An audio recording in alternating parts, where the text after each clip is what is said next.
understood you well, it's all about why we choose to hold, other than maybe buying or selling. Is it true? Yes. Okay, thank you. Yeah, the reason you have to hold for current and even in for potential investors. As you can see, the current market price on the Dar es Salaam Stock Exchange is mainly high compared to the intrinsic value or the target price that is that through we did to get to our analysis. So the reason for that, the reason you have to hold, you know that if you have understood our presentations well, NMB is providing strong dividends. There is a 5 point the strong dividends yield they are receiving, rather than selling to be for the capital gains basing on the current market price that is available. I think. I just have a follow-up question. I'm now an investor in NMB Bank, and on Tanzania Stock Exchange, the share price is 8,000. But I'm seeing that maybe in the coming future the target price is 4,000. What can you recommend me?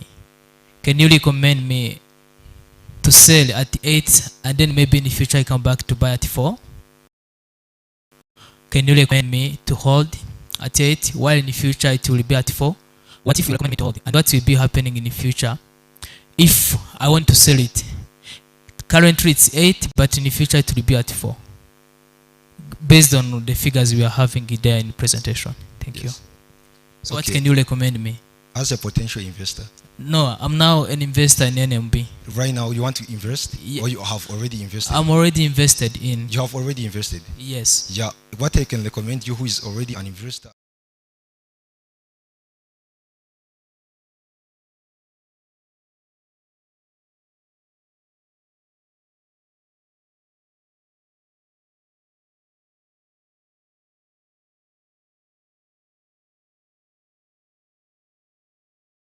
Decide to follow the capital gains, which is short term, but you remember that you also have the dividend yield that you are being provided, which is almost 5.3 dividend yield you are being provided annually, which is expected to be long term rather than following the capital gains, which could be short term. I can so recommend you to hold. Thank you.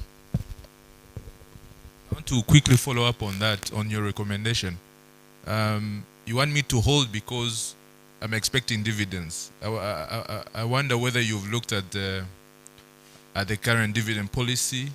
How sure are we that in the next 5 years all those dividends will be given out? Do we have a standard, clear dividend policy that we can expect these dividends will come through? Thank you. As I've shown on the graphs, the cost to income ratio is decreasing, yet their return on assets and return on equity is increasing.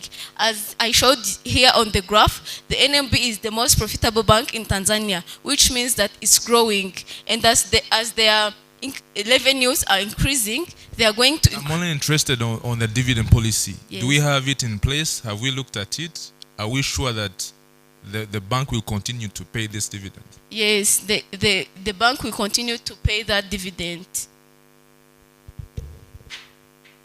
Thank you so much. Thank you for the engagement. You're welcome to take up your seats. As we look at the next, I think it is 3 more teams to go. I'm loving the depth and width of the presentations and the research the teams have done. I don't know whether it's the faculty advisors, whether it's the mentors, whether it is you're already investors in the stock markets in East Africa, so you know your way around, but this is really impressive for me, given that I haven't started investing. So maybe I'll take some of the advice. So next team.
Team E.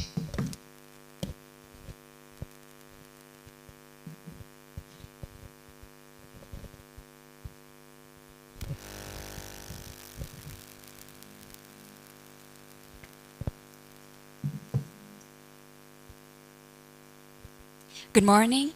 We are Team E. We are here today to share with you our findings regarding NMB Bank. So the target price of NMB Bank is more worthy than the current price. So, and there will be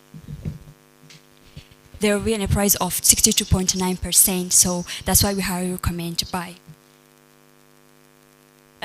When you come to the origin, NMB started in 1997 as a small local business enterprise. So, but now it has come to high-tech and national-wide bank engine. And over 96% of the transactions are made online. And more than up to now, it has been able to serve more than 8.6 more customers up to today. When you see one of the metrics, performance metrics, the profitable after tax has increased over the past years, starting from 2019 to 2024. The cost-income ratio has decreased by 39%. Also, it shows the high efficiency of the company. And we see the key attributes. The return of equity is 25.28%, which means for every $1 of equity shareholder, they return 25 cents, which is good. And also the cost-income ratio has decreased to 39%, which shows the efficiency of the company. And also,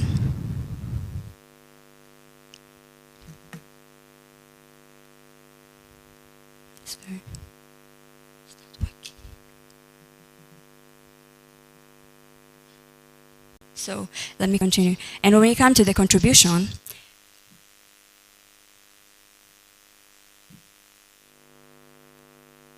the first, the high percentage of the contribution is from retail, and which is individual customers banking and householders, which is 67%, while the wholesale and treasury also there. The list is Al-Barak banking, which is non-interest banking system, which is common among Muslim communities. And thank you. Customer deposit has increased up to 8.58 billion of Tanzanian shilling in 2024.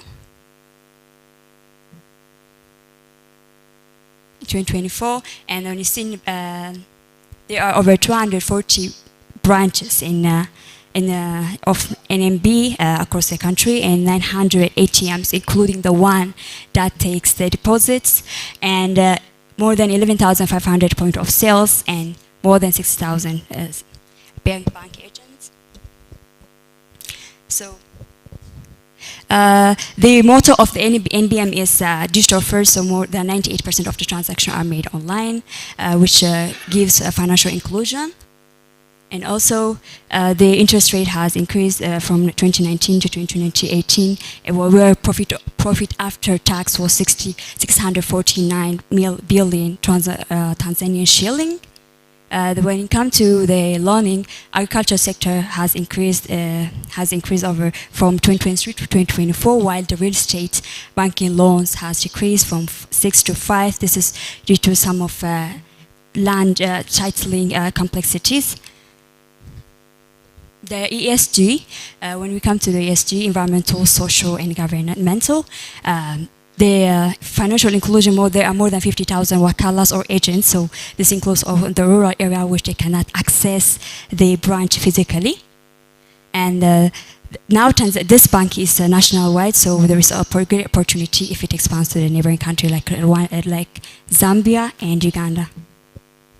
Okay, thank you. Let's proceed for financial analysis. For NMB Bank, for the return on equity, so that has maybe make big change from 2019 up to 2024, which is good, coming from 15% up to 25%. Also, the cost income to ratio has been changed from decreased from 58% up to 39%. Also, earning before interest and tax and net profit has been increased the several years from 2019 up to 2024, which is good for the big business. Next one.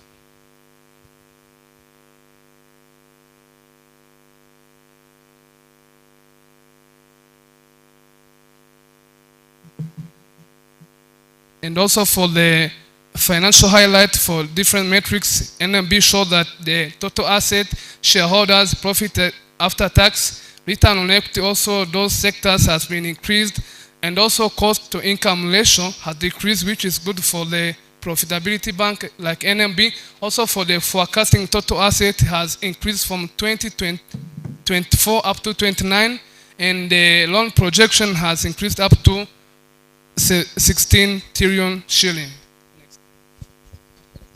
So thank you. Good morning, everyone. Going on to the valuation part, we've used 4 different metrics. We used a dividend discount model, which was weighted at 10%. So this model helps us to predict a 5 years present value of the future cash flows of our investors. So we found a 20% increase in 2027, so which is a good recommendation for our investors to be attracted to buying. So we also used the residual income model. This model was weighted at 40%, and it was our primary anchor because this model is there to focus more on the return on equity and the book value of a bank. So basing on these, we were able to evaluate on the bank's health. So it gave us an intrinsic share price of 13,664 of Tanzanian shillings, which showed an upside of 62.9%, which is a good thing that is aligning with a buy recommendation we are issuing to our investors. We also used the relative valuation, which was weighted at 20%. So this model was there to help us benchmark our bank to its industry peers. So it helped us to also see its valuation basing on the industry levels, like its average peers of 4.8 that was applied in 2025. So in addition, we also used the Monte Carlo simulation weighted at 30%. We used a geometric Brownian model with 1,000 iterations. So this helped us to come up with a midpoint valuation of 12,250 Tanzanian shillings, which was grounded to be stable in probability. So proceeding to the investment risk, we know that each and every investment has risks. So we had various risks like digital dependency. As we have seen, NMB has 96% of its transactions done off-branch. So NMB will mitigate this by investing resiliently in ICT. And for the agri-credit risk, this will be solved by having government-backed up development funds. For the regulatory risk, NMB is mitigating this through strong capital or even liquid buffers. And for the fintech rivalry like M-Pesa, NMB has put more effort in its NMB Mkononi app. So this is a great approach to this risk. For the marginal pressure, NMB has tried its best to offer a low deposit retails to its customers. So as you can see, this is a risk heat map of NMB. So for the risk 4 and risk 3, which is interest rate and margin pressure, and also the agri-credit risk, are the most likely to happen because they are in the high range of likelihood. This shows that NMB is likely to face these risks, which shows that NMB has also to put more efforts in investing more in ICT and other credits. So by proceeding, we have a strength of leading efficiency of 39%. We have opportunities of ESG capital like Jamie Bond. Also for the weaknesses like the asset gap between CRDB and NMB, and also the competitor momentum. So NMB is a profitable bank which has a return on equity of 25.28%, which is it's a good catch for investors to buy, and also for the leading efficiency of 39%, which also attracts our investors to buy. So we are issuing a recommendation of buy because we found NMB to be the most profitable bank in Tanzania. Thank you.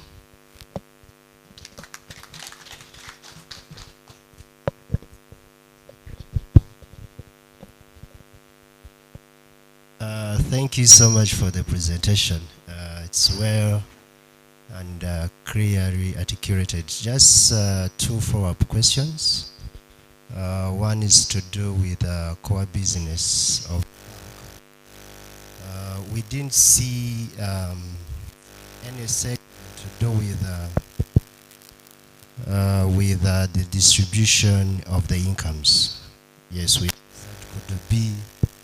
Of course, you would have shown the distribution in terms of having the core interest income vis-a-vis the total income. We didn't see that. Maybe we'll have clarity on that. The second question is to do with evaluation. Yes, we've shown different methods, but we want to see how you integrated the ESG factors within your evaluation. So those are two questions that I need to put forward. Which is mostly common in Muslim community. So the majority income comes from retail banking, like lending individual customers for also householders. And for So thank you for the evaluation part. I can say that we integrated ESG. As we know, NMB has NMB Jamii, which means that it has also a community bond which it has established. So by evaluating like NMB's core health using like the return on equity and also the core book value, like the money is earning from different places. That's where we used also that ESG in calculating our NMB, and also in the relative valuation model, which helped us to benchmark our bank to the other peers in the same industry. We were able to use this NMB Jamii because it was the highest NMB Jamii bond. It was the highest to show that NMB has it's the bank which is doing the best to promote its bond with the communities in Tanzania. So thank you. Just maybe to take you again to that factor of the ESG. I just wanted to know, how does it affect your work? Because you discounted your cash flows using the work. So how, because it's positive, how does it affect your work? Thank you. As you know, ESG is there. Companies use ESG to attract many customers, to improve its awareness. So this NMB Jamii is there to improve the awareness of NMB in citizens of Tanzania. So if NMB is there investing 45.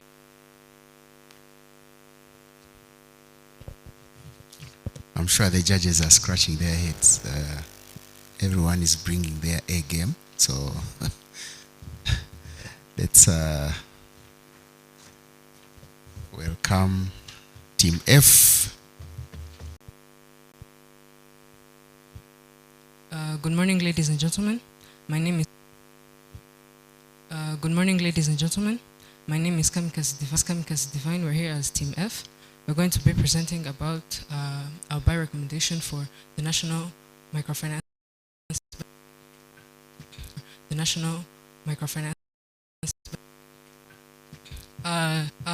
For starters, the NMB was initiated in 1997 after the breakup of the National Bank of Commerce, and in 2005 it was privatized, and in 2008 it was listed on the Dar es Salaam Stock Exchange. NMB currently stands at a price of 8,360 and a target price of 11,132, which brings us to our buy recommendation. NMB has a list of services including retail banking, wholesale, corporate banking, and treasury services, which it delivers to its 8.6 million plus customers. Through loans, deposits, and digital services, especially through agents and mobile banking. Non-performing loan in Tanzania remains low, which supports banks, which shows banks are lending very carefully. As you can see, we took it NMB as an example of the banks, which shows that the majority of the asset of banks in Tanzania is the loans, and the majority of liabilities Bank of Tanzania is a deposit. Key market players. Markets are dominated by a few large firms such as CRDB and NMB, which have a strong advantage from their large branch network, many agents, large customer bases, while small banks focuses on limited market. Comparative analysis. Here, comparative analysis. Because NMB and CRDB, they are large banks in Tanzania, they are comparable. Can compare them according to market capitalization, total assets, and also they are working in the same business environment. So business environment in Tanzania is supportive, with political stability, strong economic growth, low inflation, and increasing financial inclusion, especially through digital banking. Economic outlook. According to African Development Bank, Tanzanian economy is growing at about 6% with inflation around 3.4%, which supports banks' profitability and reduce credit risk. So overall industry in Tanzania is supportive. Yes, is supportive, which supports our buy recommendation for NMB. Thank you. Thank you. My name is Neo Mnizerwa. I'm going to talk about the investment summary. Our investment recommendation is implied by the target price, which have been from the upside of 33%, which was from the current price, which we take the current price as 8,360, and the target price, we saw that it is 11,132 Tanzanian shillings. This proves that the stock of NMB Bank is undervalued and it can support our buy recommendation. By basing on the illustrations we have here, NMB Bank have at the upside of 33.2%, which leads us to the recommendation of buy, because NMB Bank has strong growth and non-performing loan is steady and moderated by the NMB Bank. So in addition, our investment recommendation is supported by the for NMB Bank, because NMB Bank have steady growth in net income, interest, and the profit after tax, which will imply that when forecasted the NMB Bank will have the increase which is above 100, because it is forecasted to be increasing up to 131%. Also, NMB Bank has diversified their investment through investing in government securities. This will help the NMB Bank to maintain and to diversify their source of income rather than regarding on their interest. This will help them to have the steady and stable dividend payout ratio, which will help the NMB Bank to be attractive for the income-oriented investors. Also, we can say, in addition, the NMB Bank have diversification in their investment, which will be making the NMB Bank to contribute to the economy of Tanzania by being the dominant in the market where they are flowing the CRDB Bank. So can end this by saying overall NMB Bank stock is undervalued according to our valuation we have done. So NMB Bank, they maintain the buy recommendation. Thank you. Thank you. My name is Kevin, and I'm going to undertake the valuation part. Our team will anchor the valuation part using the DDM model, which we think is an appropriate model for this valuation, because this bank has shown stable earnings base and stable, consistent dividend paying history. That is why we choose the dividend discount model as the best valuation model for this company. We based on different assumptions, including the cost of equity and the risk-free rate and the terminal growth basing on the intrinsic share price, which we found that it is 11,132 Tanzanian shillings, and supporting our buying recommendation for investors.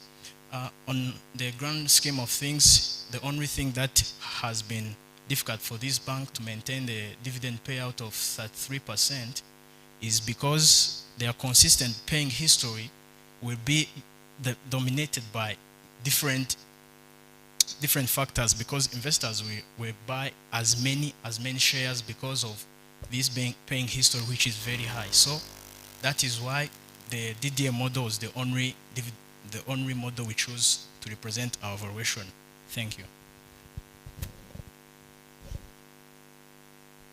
Thank you. My name is Chimimana Felix. I'm going to continue on our financial analysis. Our analysis started from return on equity, where we saw that the contribution of shareholders on net income of NMB has been increasing over the years, even if it decreased from 28.8 from 23 to 2024 to 27.8%, but it remained positive, which is a good indicator to the investors where they can invest more in NMB. We also looked at to the non-performing loan of NMB, where we see that it has been decreasing all over the years. Well, from 24 to 25, it decreased from 2.9 to 2.7, which really shows that there is a very good credit quality management, which shows that bad loans has been reduced. We also saw to the loan growth and deposit growth, where we see that as the year has been increasing, where we see that the loan growth has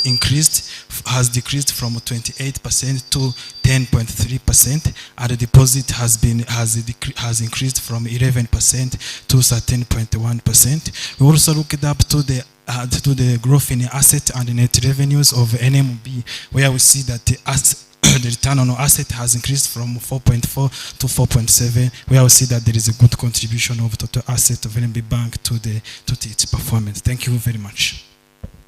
So let us proceed by talking about the investment risk. We have analyzed the investment risk of NMB based on liquidity, market, and inflation risk. We have seen that NMB Bank maintained their liquidity risk based on the loan-to-deposit ratio, because in 2025 quarter 3, the loan-to-deposit ratio for NMB was 87.8, which is below the minimum set by National Bank of Tanzania, or BOT, to be 90%, which means that NMB Bank is maintaining their liquidity risk is moderate, and also it is low. Also, we have seen that NMB Bank maintaining their credit risk is low and moderate, because the non-performing loan is now 2.9%. Thank you.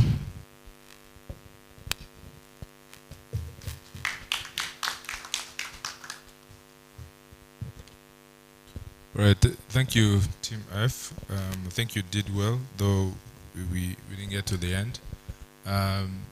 But maybe a question on ESG quickly. What are some of the material factors on ESG that you can talk about, and how would they affect your valuation?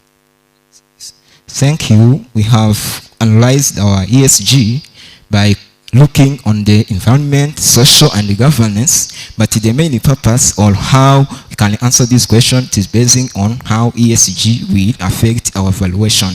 As we know that to comply with ESG for NMB Bank will reduce the risk, which means that the risk-free rate for NMB Bank will be reduced. When the risk-free rate is reduced, the adjusted rate for NMB Bank will be low.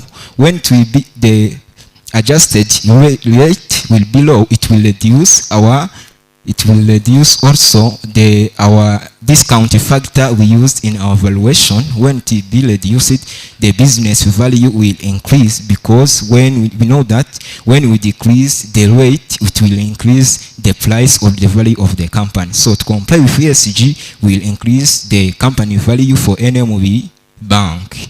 Also, the factors we considered on NMB, we considered it for social, have seen that NMB Bank have introduced Jasili bond, which is for women empowerment. Also, they have what we have seen that they contribute 1% of their income to social contributions. And also for the governance, we have seen that NMB is laid under transparency and risk management, which is the contribution of the governance, which is stable and good for our valuation. Thank you. Okay, good morning. So my question would be more towards the valuation. You majorly focused on the dividend discounting model as the method of valuation. Why did you focus on that specifically, and what did you get as the intrinsic value of the company when you were doing your dividend discounting model? Thank you very much. The reason to focus only on the dividend discount model is because if we choose other models to evaluate this company, for example, if we could use the discounted cash flow model, it accounts for other operating liabilities. So including the operating liabilities in the valuation of the company would cause the investors to mitigate the risks. They would not accept to buy the shares. So the reason for using only the dividend discount model, it is also good in benchmarking, because as you can see in the assumptions that we based on, there are some price multiples, like the price to earnings ratio, which is 6 times, and the price to book value ratio, which is 1.57. So benchmarking the dividend discount model is easy than other models. And the intrinsic value was 11,132 Tanzania shillings, which is high and making the bank undervalued. Point of addition for the question. So you have been asked why we use DDM. We saw that the NMB Bank have maintained the dividend payout ratio of 33%, which is stable and fixed for NMB Bank. And we know that when the NMB Bank maintained the constant dividend payout ratio, it is easy and appropriate for NMB Bank to evaluate it by using the DDM model. And also have asked the value of the company have analyzed by using a DDM model. The total equity for NMB Bank, we have seen it is also 5,565,856. That figure is in millions, which is the value of the equity for NMB Bank. And we know that to analyze the banks, the DDM is somehow appropriate for analyzing banks, because we know that in their cash flows for operation, we can, when we use the other models, we can include our operation, which can be sometimes not the bank earnings, but when the bank have the fixed dividend payout ratio, the DDM is good and favorable to evaluate the bank. Thank you. I would recommend you try check the intrinsic value of the company, how you computed it, and then you can give us feedback maybe later. Thank you. Yeah, thank you. Now you can have a seat. Now we are welcoming the Team G.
Hello, we are Team G, and today we have come to present about the research made on NMB and issue a hold recommendation due to a downslide of 6.4%.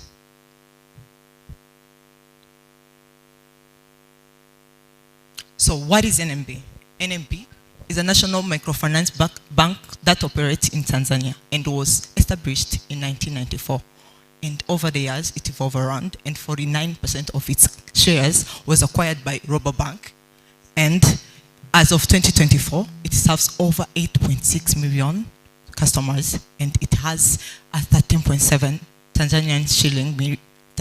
trillion Tanzanian shillings in asset, and it operates in 4 segments: Ujuvi, Upanga, joint venture company; Wasera segment, treasury and banking operation and retail segment. And this retail banking holds a portion of it, act like a backbone of it. NMB operates in a universal banking business model where it offers different offering like mortgage insurances to different customers like individuals, SMEs, and it has a revenue streams from non-interest and interest income. As you can see, it holds at 22% of the in industry, where it has a 22% of it. From our research, banking sector in Tanzania grew last years. In 4 years, the profit grew 28.8% and the asset grew 13.5%. This shows that the banking sector in Tanzania is prominent to investors. Going to the competition, in this market, there is 2 most competitive industries, which are CRDB and NMB. So CRDB is big in asset, but NMB is most profitable. This is because it costs efficiency. All of these maintain CRDB's competition. This sector have rules and regulations. All rules and regulations are managed by Bank of Tanzania. And on this point, CRDB stand good. This is because, as you can see, its liquidity ratio is above 20, means it is above minimum standard. So as an investor, why would you be interested in NMB? Firstly, it has a scale footprint of 240 branches, and it serves customers over 8.6 million, and it has agents of over 50 Wakara agencies, and it has also a revenue diversification where it has a 36% of non-interest income that make it a financial strength company, and also it has a prioritization of a sector of agriculture due to it is backed by the government. When we look at NMB's financial statements, we can look at its revenue, where it grows over the years. And mainly the contributors are interest income and also non-interest income, which means revenue is diversified. And for the loan to deposit ratio, we see it increasing to up to 90%, which means we're giving out more loans as a percentage of deposits. But though it's less than CRDB, this means we're controlling the credits by credit assessments and following up. And when we move to the net interest margin, we can see it decreasing to 10%. This is because the earning assets increased over the years. And for the cost, we can see it also increasing over the years by operating expenses contributing more, but we can see it managing its loans, non-performing loans, as it decreased to 2.9%. This means we're giving out loans more cautiously. And for the cost-to-income ratio, we can see it decreasing to 38%, which means we're decreasing our cost to have more income compared to the cost. And for the profitability, we can see it increasing over the years, where we can see it increasing by 22%. And for the return to equity and also return to assets, we can see it increasing, which means we are more efficient. We're using them efficiently as much as possible. And for the assets and liquidity, we can see it increasing also, as we see equity to assets ratio increasing to 19%. This shows that we have more profit since we have the shares to remain the same over the years. And for the liquid assets ratio, we see it increasing, which means we have more capacity to pay the short-term liabilities using the liquid assets. Over the years, NMB has maintained cash flow. Starting from investing activities, NMB has recorded negative cash flows, which means that it is looking toward growth while investing in government securities, property, plant, and equipment. When you come to operating activities, NMB has recorded positive cash flows, which means that NMB is now have strong cash management. But in 2022 and 2023, NMB has recorded negative cash flow, which means that NMB its loan growth was greater than deposit. However, when it comes to financing activity, NMB has recorded mixed cash flows, which shows strong capital management. Strategically, NMB's total asset, even total profit, is also projected to increase by 2030. NMB faces many risks, but also it has developed the ways to mitigate them. So it mitigates profitability and funding risks by relying on its NPL coverage ratio of 93%, and also maintaining its cost to income ratio to 38%, as well as relying on current account and savings account. So when it comes to liquidity risks, so it mitigates this by stabilizing its current asset and savings account, deposits, and also it manages liquidity monitoring. So when it comes to foreign market, foreign exchange, and capital adequacy risks, so it maintains this by making sure that it maintains its capital positioning CRA of 27%, as well as interest rate hedging. To value NMB's share price, we've used combined valuation approach with the following assumption. First of all, the risk-free rate was assumed to be 13.5 in reference to a 10-year government security bond. But also for beta was 0.65, but also terminal growth rate was 10.2 in reference to long-term nominal GDP. Due to the fact that NMB has stable accounting earnings, but also it creates shareholders value by cash investment rather than in cash distribution as dividend, we've decided to use residual income model, which was weighted 50%. But also considering that NMB has a stable dividend policy of 33.3 dividend payout ratio, we also decided to use dividend discount model, which was weighted 30%, which brought us to intrinsic value of 5,808. But also wanted to compare NMB to its peers in the region. Then we decided to use regulation-based model, which was weighted 20%, which brought us to intrinsic value of 8,686. But also now we combine it to get intrinsic value of 7,806.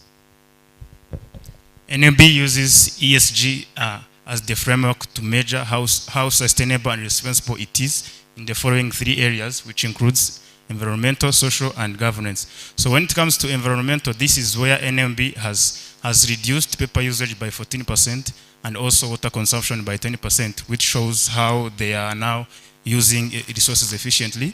And also it has adopted the use of red lighting across all its networks or in its branches in order to minimize carbon emissions. So when it comes to social, this is where NMB has raised money from German sustainable bonds. So it raised around 400 billion TZ, which is around 147 million in USD. So it used those money to finance small businesses, youth, women, farmers, so as to ensure that their activities they are not going to impact the environment negatively. So when it comes to governance, this is where NMB shows a good governance or readers where NMB makes sure that everyone is treated equally, as well as the readers or the shareholders have great influence in decision making of day-to-day business operation. During our evaluation, as you have seen, we got intrinsic value of 7,806, which represent 6.4 downside. Due to that, we issued not to buy, but also considering that NMB hold high quality banking franchise, but also consistent earnings, then we shouldn't now issue sell recommendation. But now, if we cannot issue sell recommendation and also don't issue buy recommendation, what we did, we issue hold recommendation. Thank you. This is the end of our presentation.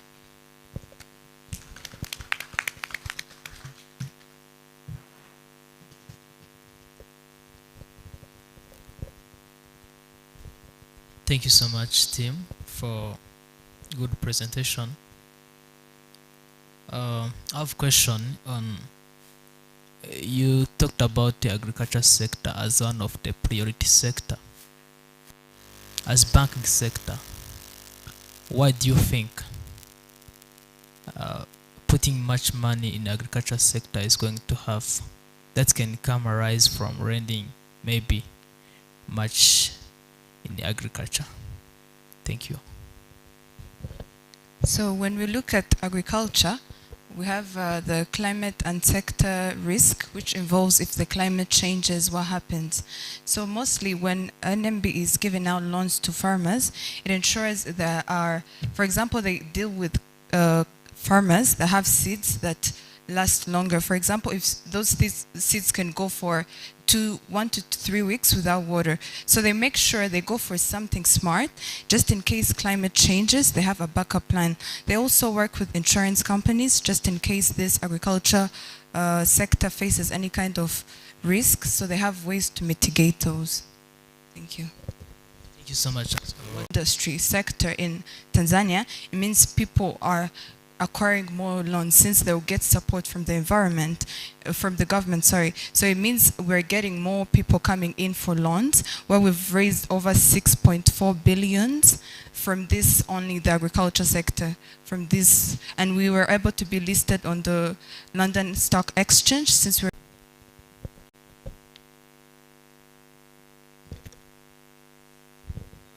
maybe one for me as well is why evaluating your risks? Which 1 or 2 risks that will say, if you were to materialize, then this will impact my recommendation on the research? Which one specifically, 1, 2 risks that are major?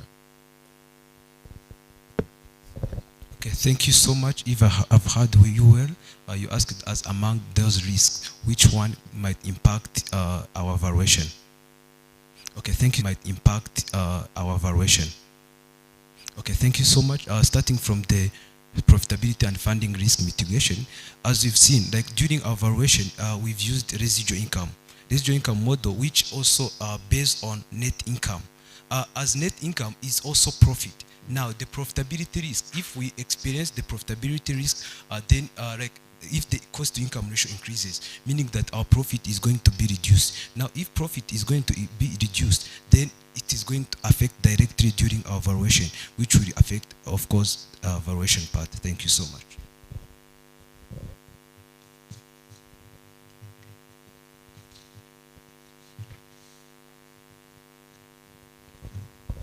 Thank you so much, Team G. I think this is the last team. Welcome to take your seats. Let me confer with the judges and we see what follows next. Thank you.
I've conferred with the judges.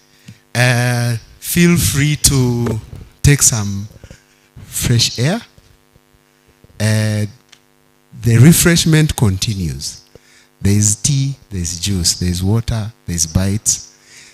There is a lot of space to stretch your legs. And I believe the USA is easy to find. Make that quick phone call. We have exactly 20 minutes. We have slightly changed the format from 7 teams. Originally it was 7 to 5 to 3. But we will move from 7 to 3 teams. So we will leave this to the judges. Feel free to, have that break and then come back for the next session. Thank you so much. Please reach out to me in case you have any doubts, clarifications, and questions. Thank you.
Ladies and gentlemen,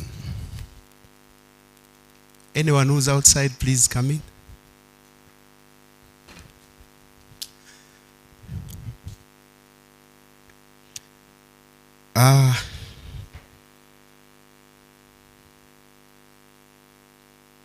AV team, please come and help me for the display. Yes.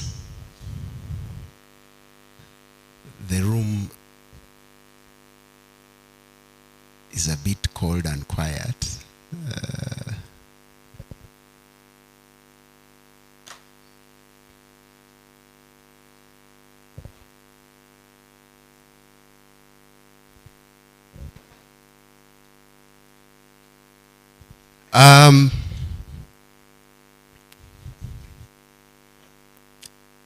Welcoming you back to the second session of the 2026 Research Challenge.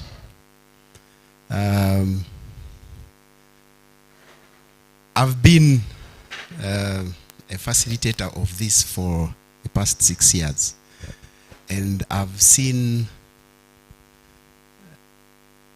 the movement, the improvement, and the depth of the presentations and the candidates, and I must admit, this, as the years go by, the candidates become more conversant, more informed about the stock markets. So I'm really, I don't know what to say. And given that we move into the region and go to Tanzania, and you've brought out your best cards, this is really impressive. And I'm moving around looking for words to say, because this has been tough. You can see we took a lot of time engaging the judges, and before we move on to the announcements and the details which set us off for the next stage, I must commend everyone who has participated in this, be it the faculty facilitators, be it the mentors, be it the graders and the judges. But most of all of you candidates who have, shown the best that you have. And also, given that maybe it's not taught in class a lot, but you've gone out of, your comfort zone and gone out there to the market to do a lot of digging. So, again, we're coming into the 2026 Research Challenge. We have 7 teams. We can only pick one, which is the best, then move to the next stage, which is Europe, Middle East, and Africa. After that, we move on to global, which will happen in May in the United States. So every one of us is a winner. That's what I must say. I'm sure the way you walked into this room is different from the way you'll walk out. So without further ado, we had 7 teams, from Team A to Team G, and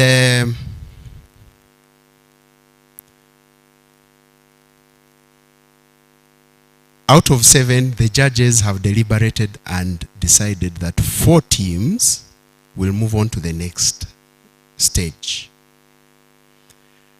And allow me to read them from the 4th. If you don't hear your team,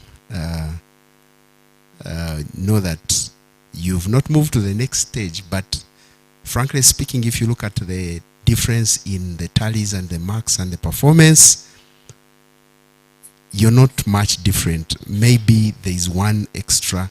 When in 100-meter sprint, all those people are within a space of, let's say, 10 seconds difference. So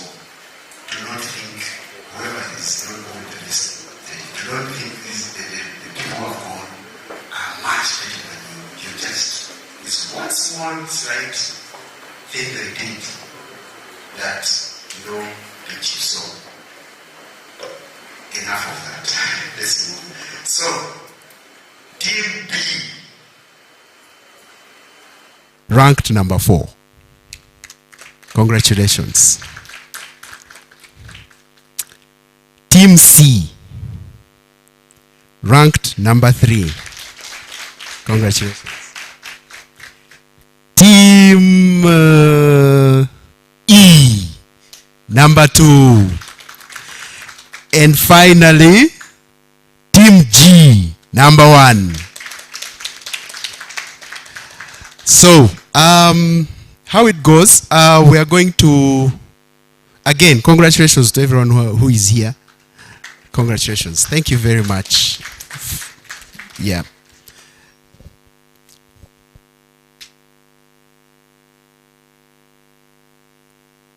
Sometimes people describe success as the end goal, others describe it as the journey. Personally, I believe the journey is more fulfilling and you go through the highs and lows. So, again, I'm telling you, the journey you've started in October up to today, and the journey you're going to start, by end of today, I'm sure you'll feel like you've started now a next step of the next journey. So, it doesn't, I mean, the people who have won, but those who have not, take it on your chin and move on to the next step, which is being an investment professional. We are shaping the future of investing. Anyway, so next step, we are going to allow the 4 teams to take exactly 5 minutes.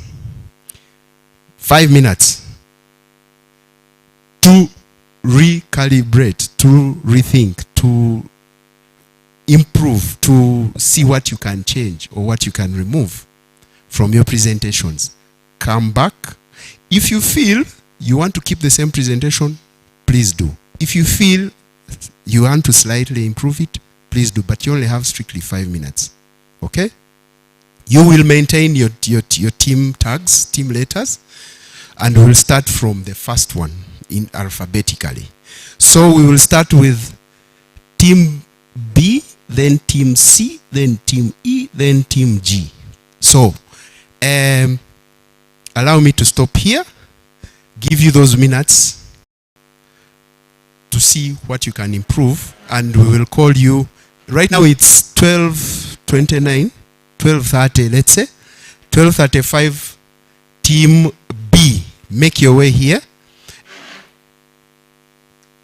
And we'll tell you how many minutes you'll spend, and then the judges will give you your final, let me call it beating, and then after that we'll see how it goes. Yeah. Best of luck. See you in a few.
52 weeks.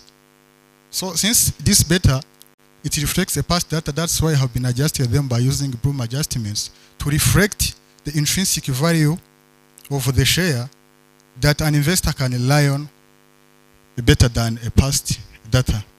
We also estimated the earnings for annual instead of using the past one by using the second and the third and the first quarter to reflect at least intrinsic value, which should be true. So, as I conclude on this, we have seen that this share, it is undervalued.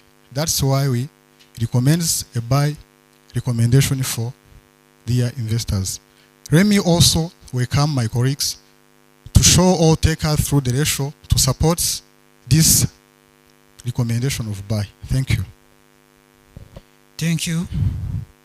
Once again, I'm Fabrice from Team B.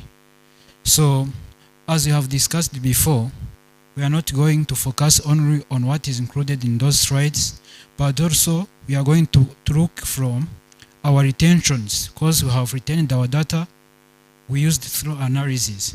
So, the reason why we pursue investors to buy this stock is that this company has potential to generate earnings in the future. Some of the initiatives which we believe will help them to generate earnings in the future include the following. This company has invested in staff 5.7 billion. They have also retained 97% of their employees, which facilitate in running by experience. By gaining experience through this specialization, they are ready to minimize the cost. Company also has invested in data scientists. In this world we are in, the company are emphasizing on informed decisions. Without data scientists, it will be difficult to form informed decision. And by making good decisions, they are ready to take opportunities offered by this environment they are operating in. Another thing I want to emphasize on is that customers value privacy. And this company was not left behind in this initiative. This company has adopted 3 international standards, including Global Data Protection Regulation, which is global benchmark, Personal Data Protection Regulation, which is local benchmark. They have also adopted DAMA framework, which, for those who knows, help to protect data of the customers. This company is also ready to benefit from Tanzania Long-Term Vision, DIRA 2050, which is Vision 2050, which aims Tanzania to have inclusive and efficient financial system. Thank you. I can welcome my other colleagues to benefit this 1 minute.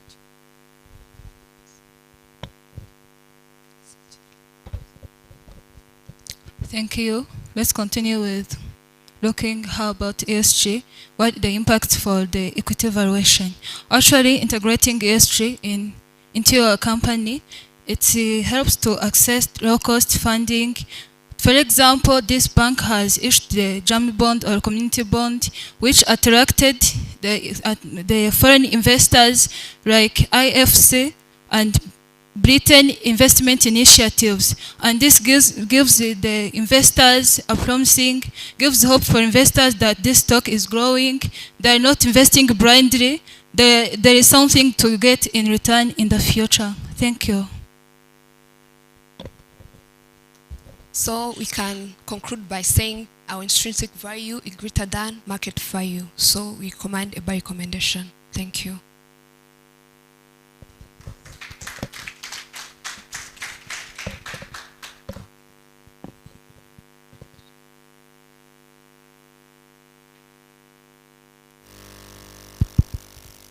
Thank you, Team B.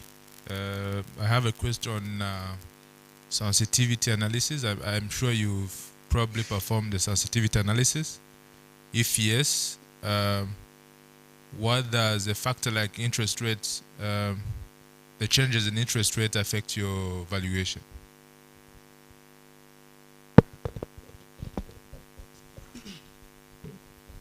So thank you very much. You are asking about sensitivity analysis. So in our coverage, unfortunately we did not cover this, but we cannot fail to make a comment on this. So we know that in using DDM, DDM is based on assumptions. And when one assumption changes, it is going to affect the result. But to mitigate this impact of changing on assumptions, we relied on 3 models, or 2 models, one composed of 2 factors. Market models or price multiples, we relied on price to book and price to earning. Those were incorporated to mitigate the impact of change in assumption to the DDM, because DDM is highly sensitive to assumption. We believe that if incorporated those other valuation models, we can increase our reliability of intrinsic value. Thank you very much. In addition, also, if an interest rate increases, it will lead to the reduction in intrinsic value, because it has the negative relationship. Once one increase, another reduce. But we have integrated those models to make our intrinsic value more reliable than using one model. Thank you. Thank you so much, the team, for better presentation. I just have one question. You are recommending by decision, right? But there may be some exception you have noted. I may come and invest, of course, but maybe there may be something that came to your intention, especially on risky factors that may affect the banking institution in Tanzania, but also specifically on NMB, given their business model, their framework. What has come to your intention mostly? Thank you. Okay. I can answer this by looking for how this company has been doing a plan before. As we have seen in their risk register, they are well in assessing the risk. Even though the market risk should be there, or any perspective from an investor should arise, there it is a mitigation procedure that is listed in their risk register that is shown in the reports. Maybe you can add another thing. So thank you very much on what you are asking. So as you said, when you made investment, of course there has to be the risk. That is why you get rewarded, for example, above risk-free rate, right? So, and this company is not an exempt for risk. Let my colleague move to the last slide. I want to show you something. Go to the last slide.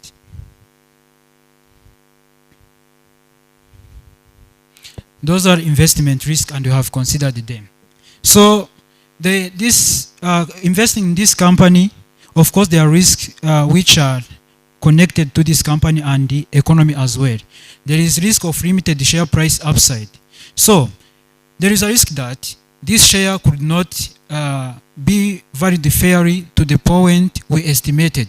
For example, so to say, there are some, if investor demand for Tanzania banking services as a frontier market declines, thank you very much. If demand for that stock declines, the stock is not going to appreciate. As you know, raw demand, raw price appreciation, and it will not reach there.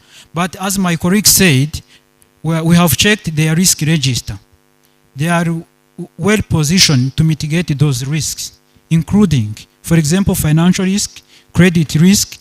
When you see in their risk register, they have assigned mitigation procedures. We'll not be talking about because of time, but they are there and they are in our records. If investor want additional information, they are available upon request. Thank you very much. Tim, thank you so much again for the wonderful presentation.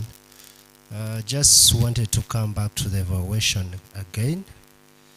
I've seen that you've incorporated in some inputs to do with the cost of equity. Just want more clarity on how you came up with the growth factors. Did we have to include the perpetual growth rate, which is the terminal value? And if so, what have informed the growth factors over a long period of time? Thank you. Thank you. I'm going to answer this by using the way, like by considering Tanzania GDP growth. This has been taken as a long-term growth since we have estimated the 5-year growth, which should be a DDM growth model with a constant rate from year 1 to year 5. But after all onwards, we have used the same growth as well Tanzania GDP growth. And from the year 1 to year 5, we have estimated the growth by using a retention rate of this company, and we also use the return on equity of this company. When you multiply those, you give the growth of the company that should be reliable for those range of the year from year 1 to year 5. And when we comparated those two, we get the DDM as well. Thank you.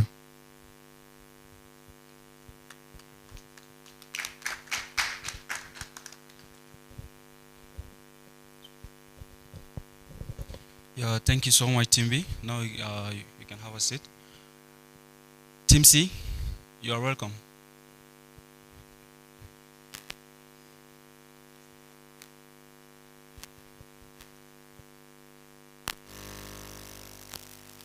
Team C.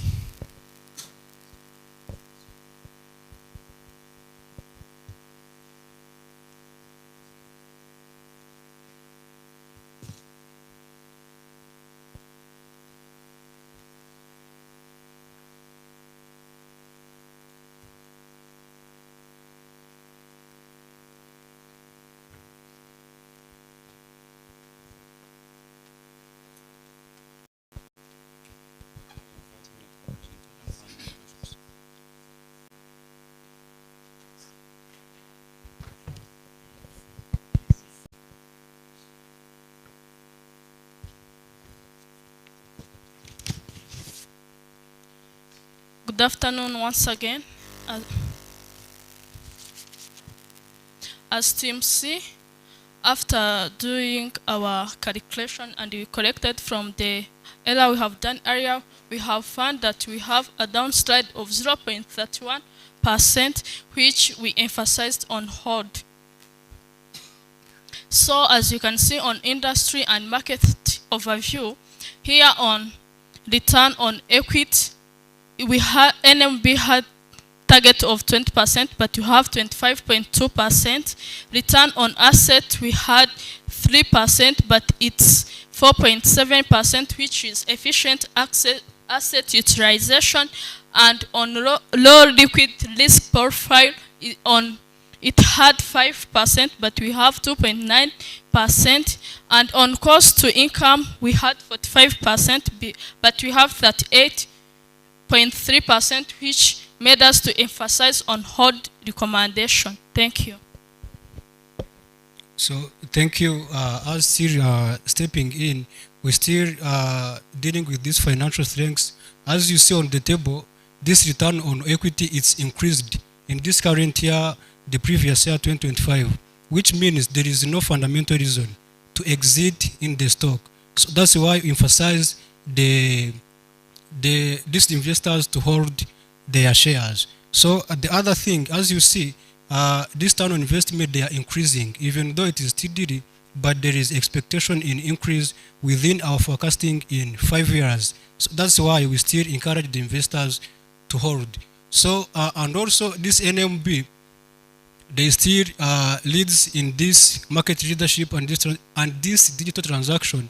So that's why we still emphasize them to hold their shares, because they expect that this share will increase within the future. Thank you. Good afternoon once again. I'm going to talk about valuation matrix.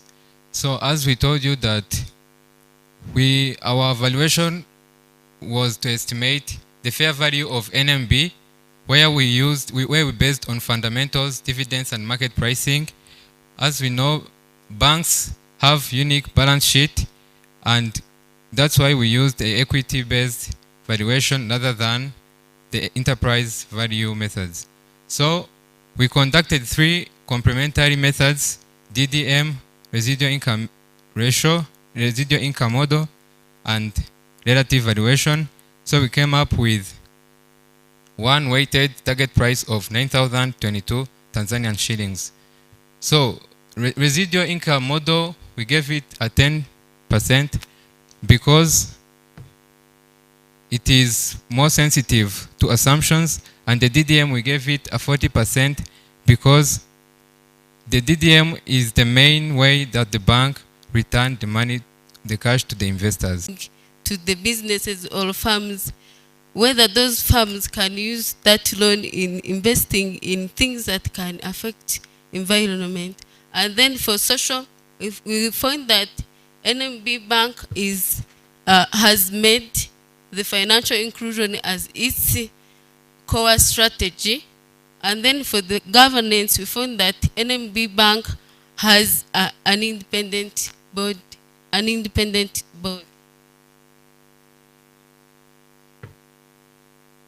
Thanks.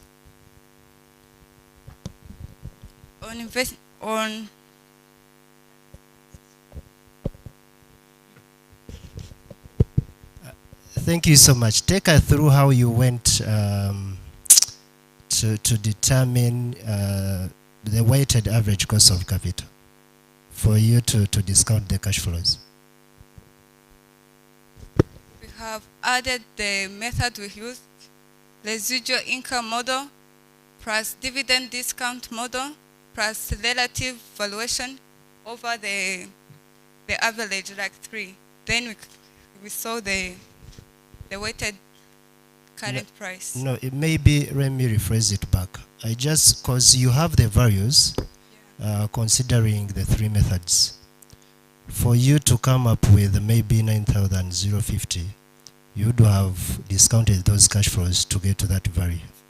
So take us through how you went to determine the cost of finance, that the discounting factor, probably.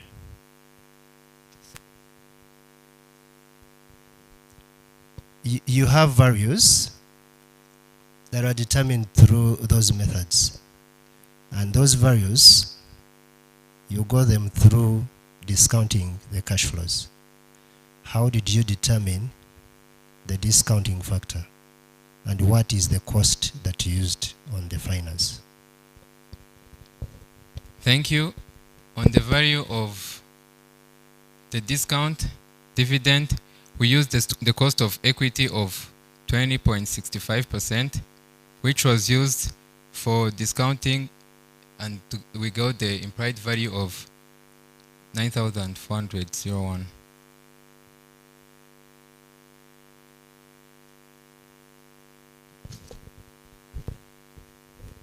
Thank you, Tim. My question is related to ESG. How did you assess the risk culture and how it can impact in terms of to lead into unexpected expenses in the future, but also the reputational risk when you talked about the NPL? Repeat once again. How did you do the assessment when it comes to corporate governance on the risk culture within the company, but also reputational risk, because you were talking about the loan, the NPL, the loan portfolio?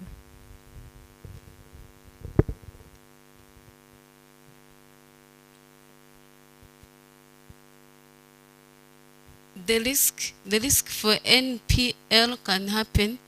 It can occur when the NM Bank gives the loan to the people and then finds that those people can have no ability to pay back. Thank you. How do you assess that, and how can you reduce that risk? Because if you are renting the people and they are not be able to pay back the money you are giving them, in the next 2 years the bank will close, because the main income bank gets it from interest income and the fees they get from lending those people. So what the NMB Bank will do to mitigate that risk is that NMB Bank will first do what we call underwriting, first cross-checks whether those people it's giving the loans are able or have ability to pay back the loan. Thank you.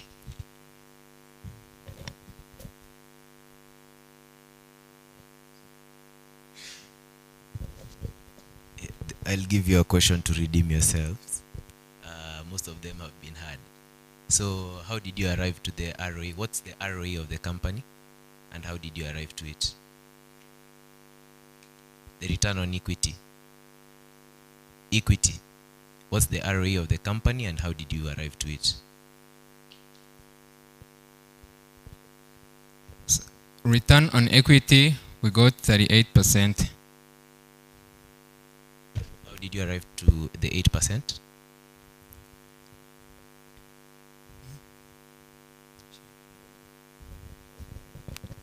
Return on equity we have calculated. It's not like we have calculated. We have found the data on NMB platform where there was already the data for return on equity. Okay. So let me assist. When you're doing the ROE, you can do just directly the net income divided by the total equity, whereby the net income is the profit after tax divided by the total equity, shareholders' equity, which you would look at the financial statements, you'll just get it directly. So it would have been 750 billion Tanzania shillings divided by the 3 trillion shareholders' capital. And then to percentage, you'll get 24.2% as the ROE, meaning from every 100 bob invested, the shareholders are generating about 24.2 shillings. Yeah. Thank you. Okay, I can try return on equity. Thank you, it was that.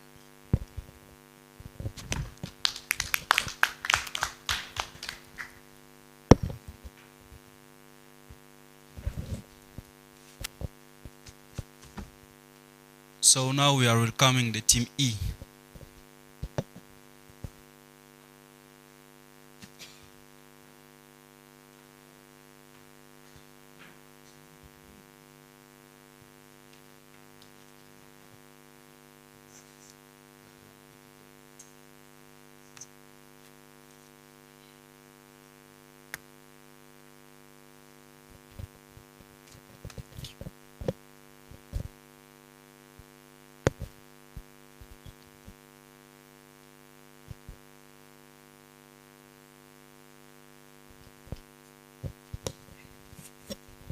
Good afternoon again. We are Team E now.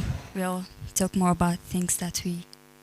Okay, so this is the segment contribution. The majority is from retail, and the wholesale and treasury also contribute 21% and 8%. The least one is Albacara. And one of the super asset quality of NMB is NPL, which is non-performing loans, which is 2.9. The threshold is standard is 5%. So NPL is doing great. Yeah, thank you for forecasting total asset. We base on the previous data from the NMB bank, but for the loan projection, we base on non-performing loan. It was 0.2. So because people are paying loan easy, so to make the projection of the loan can be easy for them, because personal loan is the sector which has been increased. So more people are able to take a loan and able to pay it as soon as they can. Thank you once again. So by proceeding to the valuation part, I'm here to defend why we used residual income model, which was weighted at 40%. This is a model that really helps us to focus more on the book value and the return on equity. And this helps us to assess the real health of a bank. So as we're working on the bank, that's why we focus more on residual income model, and it gave us, we used cost of equity of 16.2%, which we obtained through using the risk premium and also the risk-free rate. So it gave us the intrinsic share price of 13 1,664 Tanzanian shillings, which showed an upward of 62.9%. And you can see, if you're a good investor, you can see that this upside percentage would be the one pulling you to buy.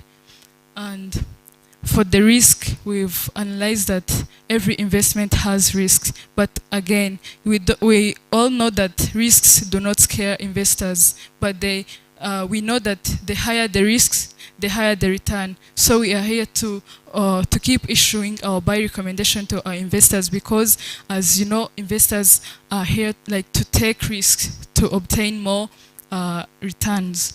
So by concluding, we've seen that NMB is a bank which has a growing NPL, which is under the standards, which has 2.9%, which shows that people are there, they are able to get loans and pay on time. This is a thing that NMB Bank has increased as time has been passing. And also, in addition, it will be profitable in more years to come, in 5 years forecast, So thank you. That's our presentation.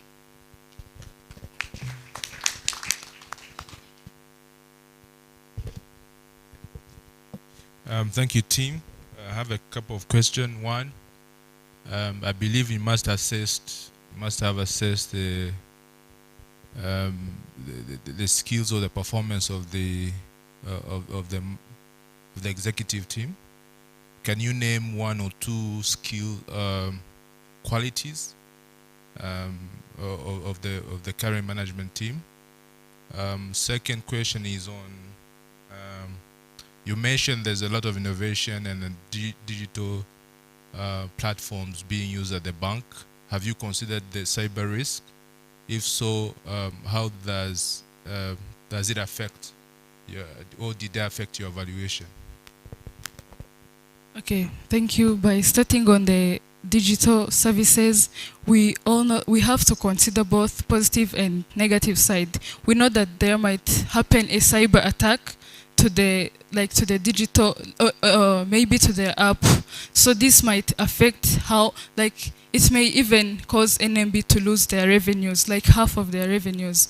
But that's why there is always a mitigation. If you are able to predict a risk, you have also to find ways to mitigate this. So that's why NMB has always investing more and resiliently in ICT. You can never find, if your NMB has chosen to improve its digital services, it means that it also has ways, improved ways, or in its ICT or in its IT department. So thank you. Maybe my colleagues can proceed. So in addition to that question, as we have said, the majority is digital, the transactions are made digital, because this is mainly aimed for financial inclusion. People, even the agents and the through mobile money, people who are not near or don't have access to the physical branch, they're able to get it. So, but it has its own risks. When something happens, it means they are losing everything. Their data, even people can lose millions of Tanzanian shillings. So that's where the mitigation comes.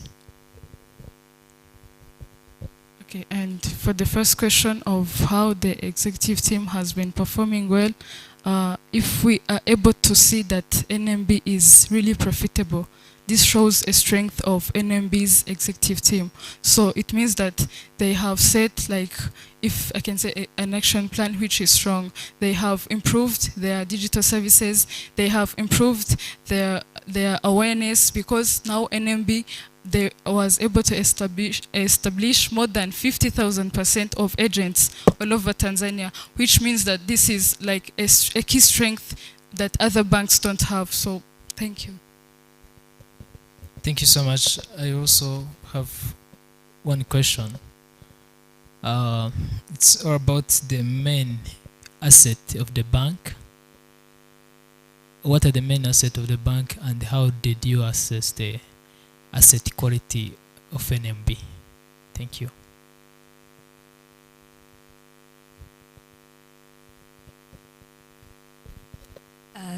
the assets, I can say, is from the deposition, like the customer deposition, as we have seen from 2019 to 2024, it has increased.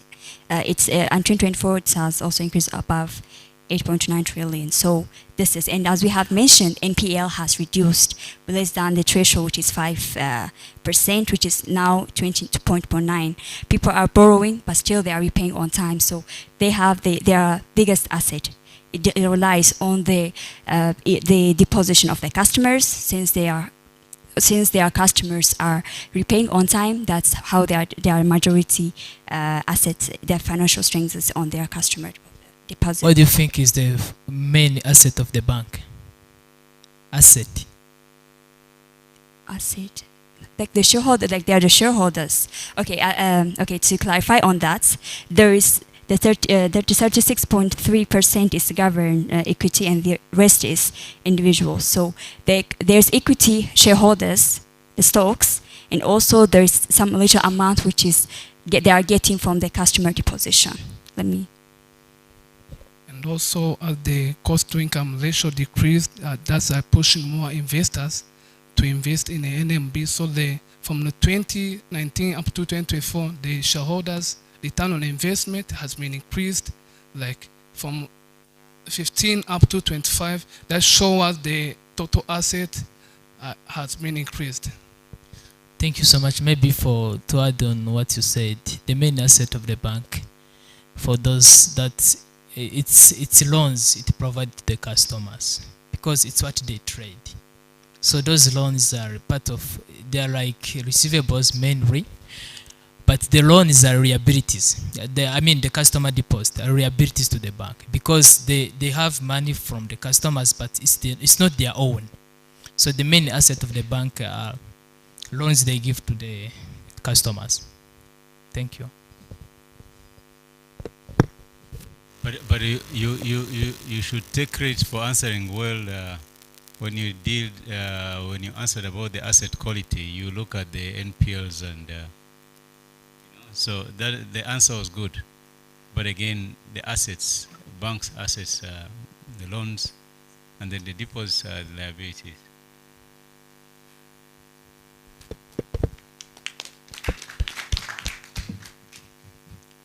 So thank you, Team E. Now we are welcoming Team G.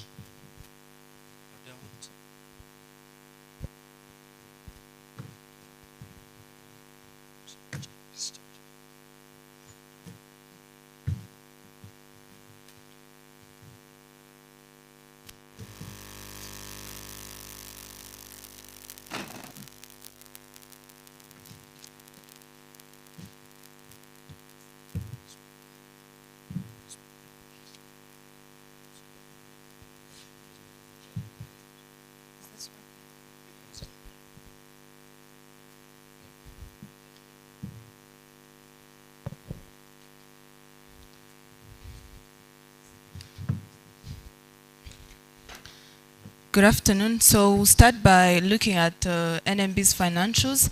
When we look at its revenues, we can see it growing over the years, where the loan-to-deposit ratio increased to over 90%. This shows that we're giving out more loans, but more cautiously. And then for the net interest margin, we can see it decreasing because our earning assets increased. And for the cost, most of the costs were from the operating expenses. Since we shifted to the digital means, it means we have to also spend on that to avoid the risks associated with that. The NPL ratio also decreased to 2.9%, which shows we're giving out loans more cautiously. And then for cost-to-income ratio, we can see it decreasing, which means we have less cost, but the profit is increasing. And we can also see the return on equity and return on assets also increasing, which shows that we're in good standing and we're operating more efficiently. For the assets and liquidity, we can see it equity to assets ratio increasing, and also the liquid assets ratio increasing, which means we have more liquid assets at hand to pay the short-term liabilities. Thank you. When it comes to cash flow analysis, we've seen that NMB maintained well cash flows by starting with investing activities. As you can see, it maintained negative cash flows, meaning that it is investing in long-term growth. But also when it comes to operating activities, NMB maintained positive, which shows that NMB is managing well its cash. But also when it comes to financing activity, NMB maintained both cash flows. But in 2023, NMB launched its medium-term note, which contributed to high cash of inflows in financing activity.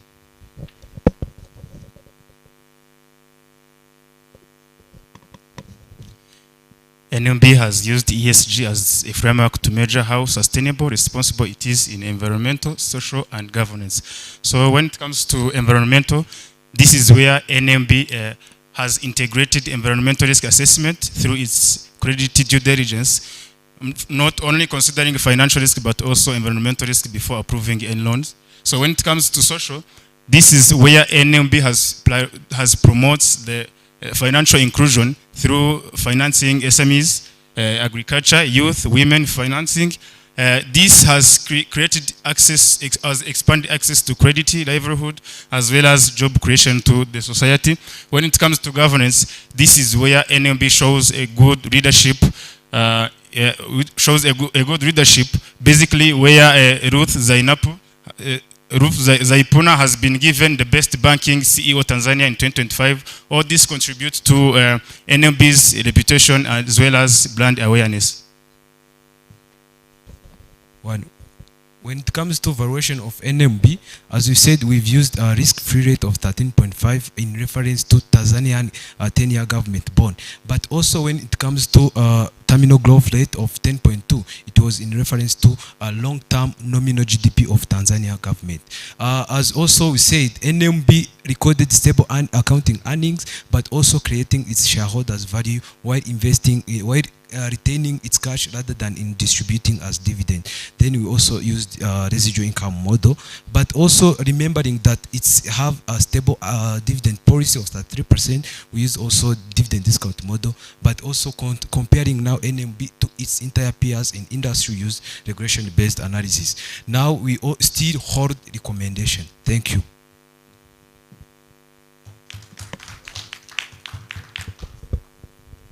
Thank you so much for the presentation. I just have one question for you. You know, one of the biggest risks to the bank is compliance risk. If you don't comply, you can't perform, you can't operate. So, what do you think about the compliance risk the NMB can face, and how can you measure the compliance risk? What can it do to comply? Thank you. Okay, thank you for that good question. So first of all, compliance risks, this is the risk that NMB faces when it fails to fulfill rules and regulations set by the Bank of Tanzania. So those risks could be the penalties, fines that receives from not following the rules and regulations set.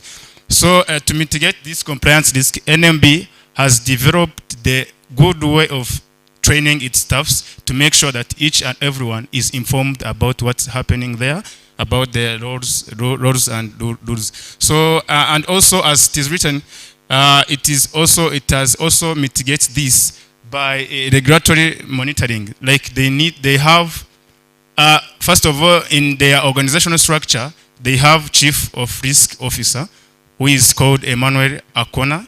So under that department, this is where they make sure that they have regulatory monitoring there, and then they have internal compliance audits. This is where they need to make sure that each and every new law that is released out, they are now aligned with that law. Thank you. In addition to that question, it is that it have the way the board is organized. They made sure that the third of its organization, they don't like involved in any kind of situation with the bank. That helped them to not be biased against anything else in the bank, because they are not involved in whether it's investment or anything else. That helps also in the compliance and rule risk and management of the whole company. Thank you. Okay, so my question would be quite tricky. So the share price of NMB when you guys were doing the valuation was at 8,000? 8,652. 8,652. But weighted to 4,300. Yeah, and your valuation was at 7,806. Yes. So currently, as of Friday when I was doing my valuation, the company was trading at 11,550. and currently it's trading at 11,780. How does this change your hold recommendation? Would you recommend I sell right now? Or how do you change your recommendation? Thank you. From our analysis, it is difficult to only, it is almost impossible to only see the current price of the share and conclude.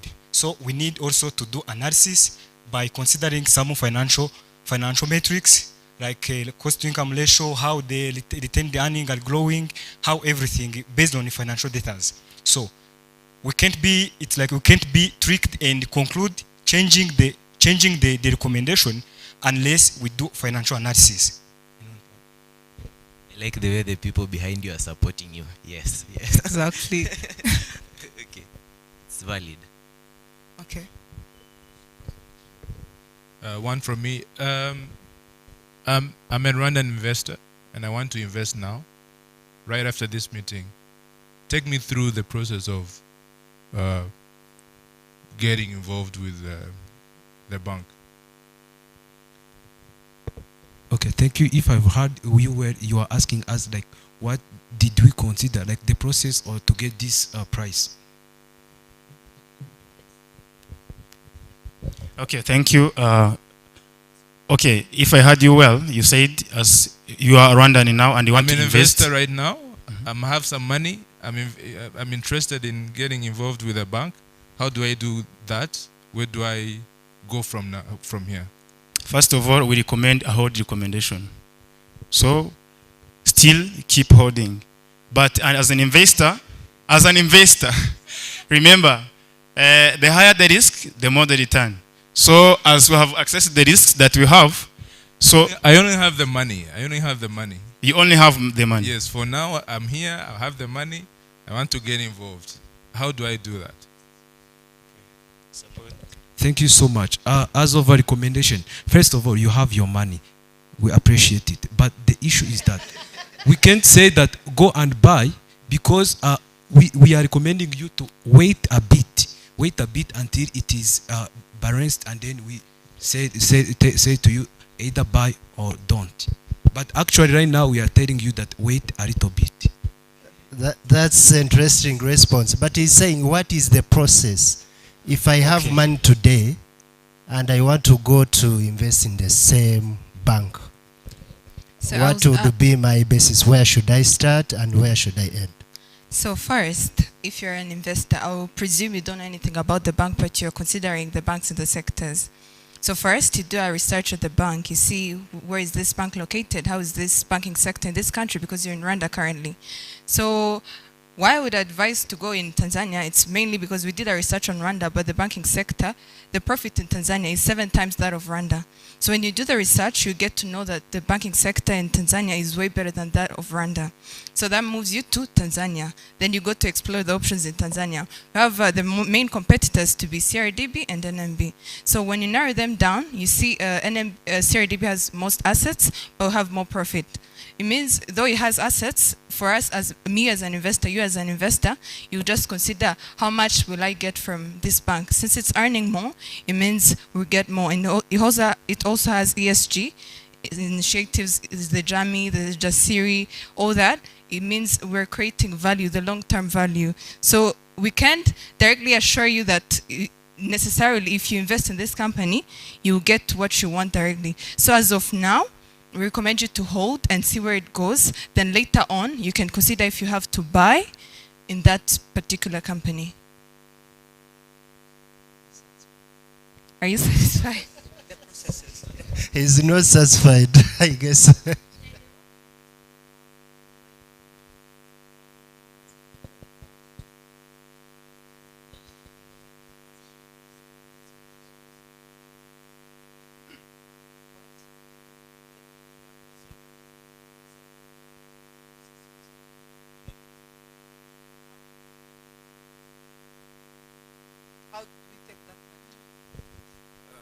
You know, I've heard about your presentation. They say, you know, I'm here, right? I'm one of the judges. I have some money, right? I've heard your presentation. I'm interested in NMB, right? and so I want to get involved.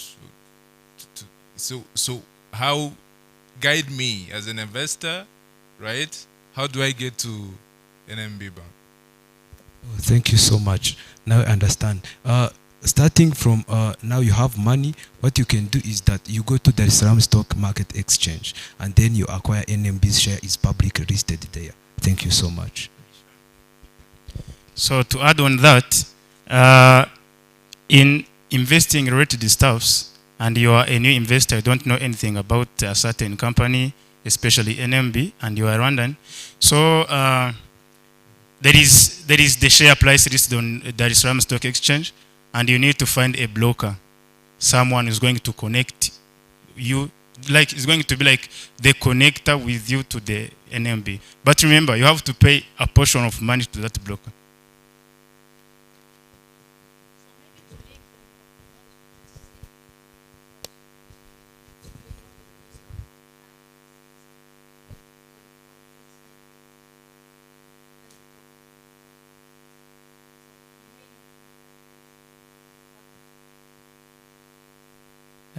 Okay, you didn't know about any broker. Just, we are here to advise him to consult the broker, and we can help him to find the broker. Yeah. Sorry, just one more question. I happened to go through the risks, but I couldn't get more clarity on the first one, profitability and funding risk. So is it maybe the probability of having a downside in terms of profitability? And I think that's supposed to mean another thing other than profitability risk. Am I clear on that? Okay, first of all, thank you. Profitability and the funding risks. So this is the risk that NMB can face of losing some money due to and who is having an account there in NMB, and that account is for salary payments and whatever. So there is also savings account. It's a risk that might affect our profits or the funding. Let's say one of our investors pull out. For example, we have the government to own major shares, and then we have Arise JV, which includes a Rabobank, it has a Dutch company, it has a Norway company. So if one of these investors decides to pull out of the company, then what happens to us? So make sure you have this set aside. For example, have the NPL ratio just in case somebody uses our money but doesn't want to pay us back. We have something set aside like a contingency plan just in case to fall back on it, just in case we fall short on this side. And then we have the cost to income ratio. We have to make sure we keep it down so that we maximize the profit as much as we can. And then for the funding, we also make sure that we are maximizing on the profit so that it covers everything else, and also the setting aside of the current and account and savings account. Since we rely mainly on them, we rely funding from this savings account since we spend less on them but earn more from them. For example, if a person comes to save, we might give them an interest rate of 3%, but when we lend out money, we lend at a higher interest, which means we're earning more but spending less on this savings account. Thank you so much.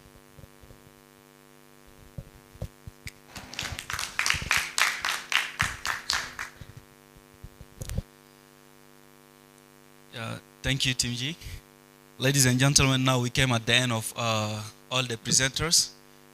I just want you, like, we all be in the same basket, and then we have a round of applause for all the presenters. So now is the time of giving time to the judges to select for us who is the first, because I know we are all here winners, right? So we met the judges. There is investors, they already, like we had an investor here, he has the money in his pocket, so he's going to invest. So let's give the time to the judges, and then we can know who is the first, and then we can conclude. Thank you so much.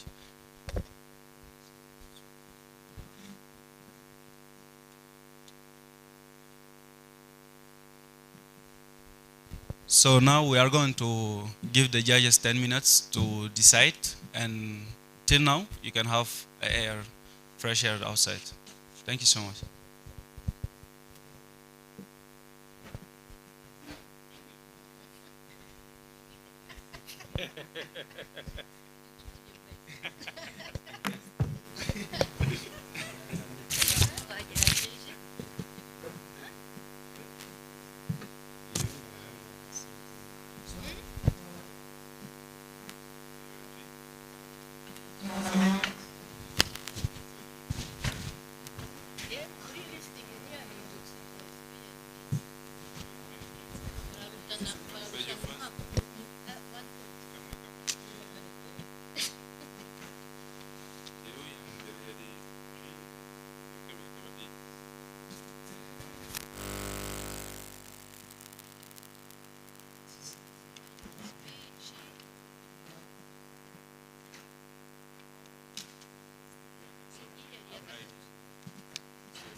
So good afternoon once again.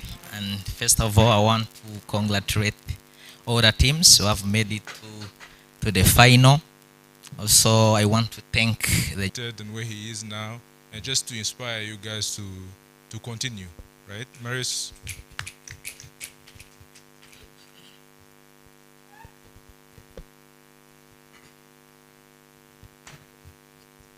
Hello, good afternoon.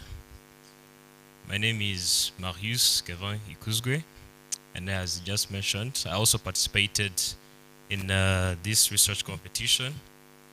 It was before last year, the research competition 2023-2024. So I've been where you're sitting, and now I'm also back here. We also held a competition here at Lemigo. So briefly, maybe talking about my whole journey. I graduated last year at Kepler College, and I did project management. So you may be wondering, now how did I end up in finance? So when the opportunity came to go for the research, the college put out an announcement, registered as teams. I remember at the time, I think in total of number of teams, there are around 16. But those of us who were able to actually make it to here to present, not that none of them were disqualified, but those who were able to actually get on the stage and present were 6 teams.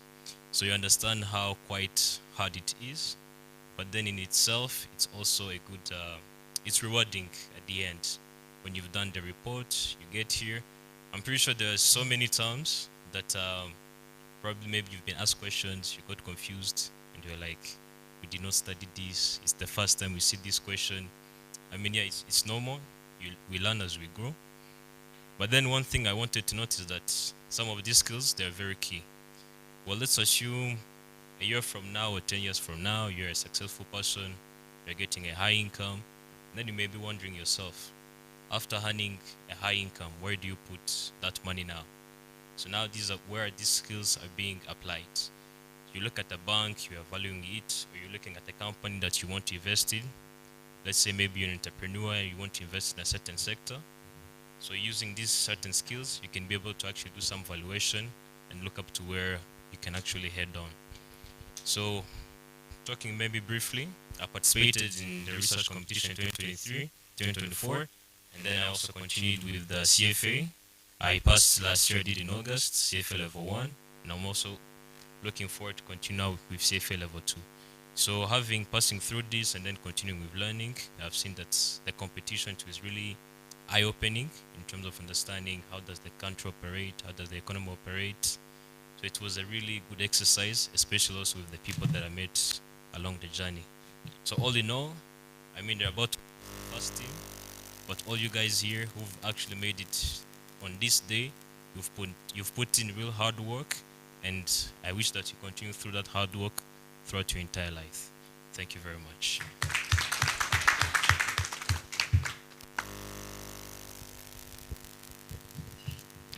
Thank you, Marius, for that encouragement.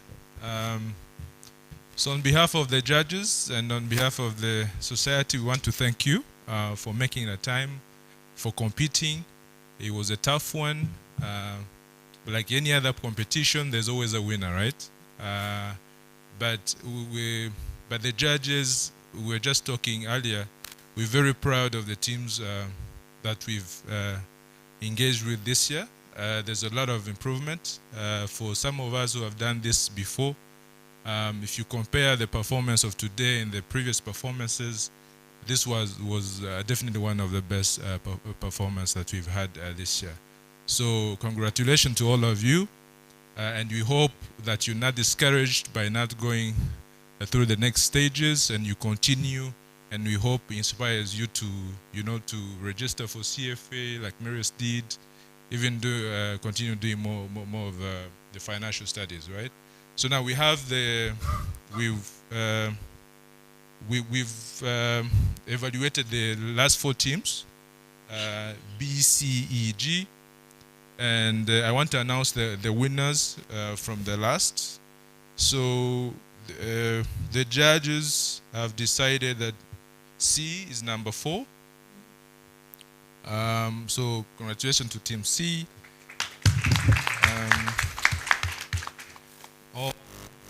Number number 3, we have Team B. And congratulations to Team B. And I'm sure when I say the first team or the second team, you know the first team. So the first team in this case is Team G.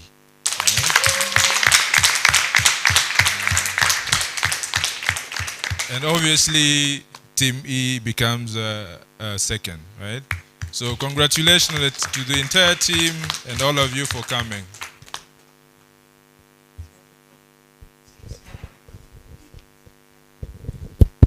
Thank you, everyone. I just wanted to tell the participants that in case you need any support going forward, the judges are always there to support you in any way, and that has been always the culture. So the marriages you've been seeing there, they are the people that we've been supporting along the journey. So you're all welcome. So in case you need our numbers, we can be able to put it forward. But that is what I want to raise before the participants. Thank you so much.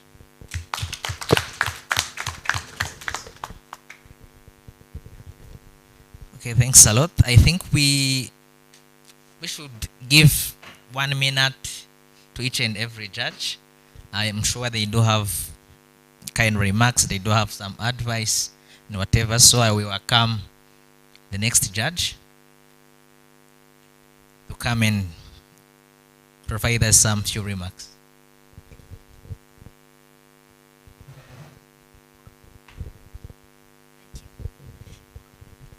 Thank you all. It was very interesting, and we are happy to see the motivation in each and every group.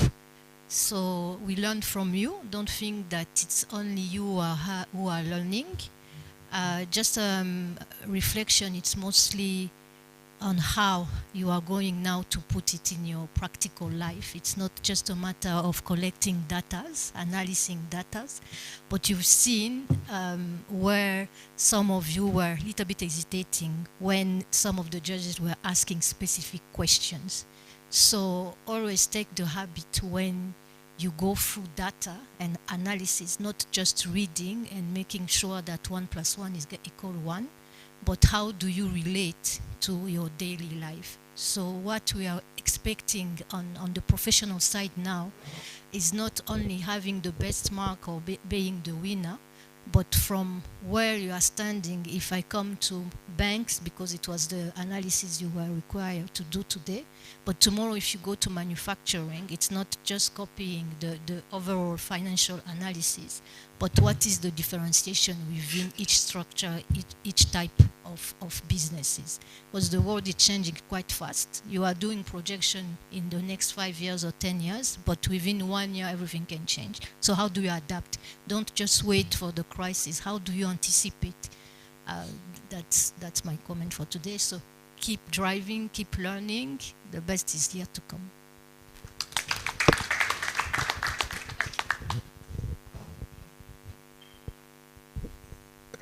Thank you so much. Good afternoon. My name is Jean-Baptiste Ngonziza. I just want to thank you for coming and attending this challenge. It's challenge, as the name, but it shaped you. I've passed through the same last 3 years ago, 2023. I was here. I mean, not in this hotel, but the other hotel, but doing the same like today. So whether you passed, you are the winner or not, just take this as an opportunity. The challenge, it challenges you, but also it makes you grow. So this is a good opportunity even to connect, meet the people who are experienced than you. All of you guys who are still at school, but at the end of the day, there is life after school. Just take this chance. For those who are experienced, don't leave them, let them go without getting in touch with them. They can share a lot with you. the work life is different from academic life. Kenya, just for the research challenge in Rwanda, I wanted to see that we are not the only analysts in the world, and apparently you guys have proved me right. You guys are coming in quick. For the knowledge that you have, considering you've not been to an investment analysis class, you guys are doing quite well. So in terms of the learning, feel free to join the CFA Institute, attempt level 1. That's not the only course we are doing. We have the CSI, the private equity, depending on what you're interested in. In relation to the valuation of NMB Bank, when it comes to valuation, there's something I've been told by the guy seated beside me, Eugene, just stepped out. The main method of valuation of a bank is price to book value. So when you check the price to book value of NMB Bank is currently at 1.8. So meaning it's fairly valued, and you can recommend a whole recommendation, or depending on what you see as the growth of the economy. So I'll leave you with one quote that I normally live with, which says, whenever you're doing anything, do it to your very level best that people can't get their eyes out of you. Whenever you're doing anything, do it to your very best that people can't get their eyes off you. So thank you and have a good evening.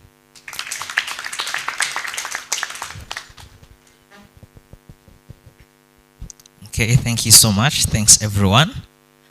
So I think we are at the end, but before we end, we also did have some representatives of different companies. We do have Murava. We have also invited many others, but few of them showed up. That's why I didn't want them to close without inviting the representative of Murava to do their remark. After this, we are going, Gilbert, we go ahead and help me close all the session. I'm sure many of us are hungry, and then we go back. Thank you. Welcome.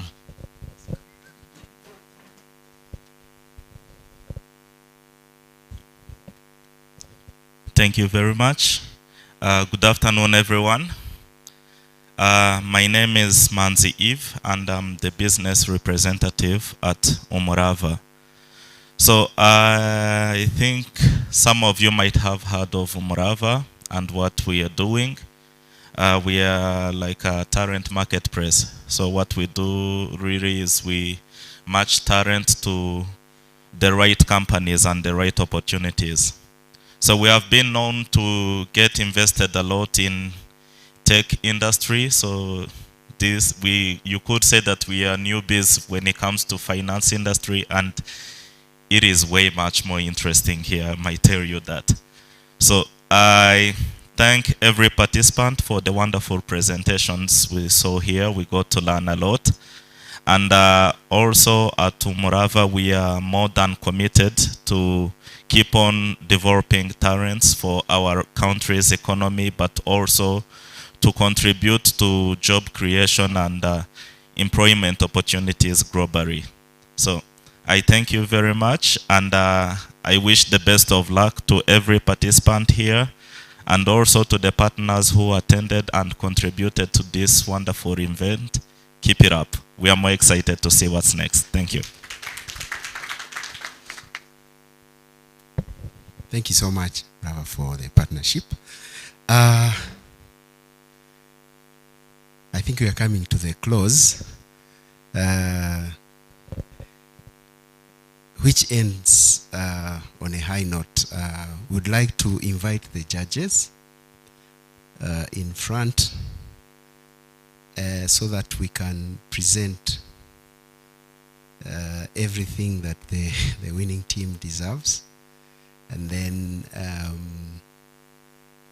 we will have any final remarks, and then take a group picture, and then we sign off for lunch, and that closes the day for us. So judges, kindly come forward so that the winning team can at least shake your hands. I don't know whether you favored them or but I know the judges maybe we give them a moment to give one word to introduce themselves, especially. Why?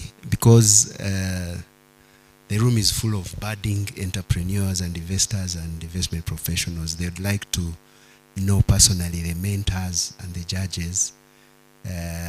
You never know what could come out of this, because this is not only a competition, it's a networking space.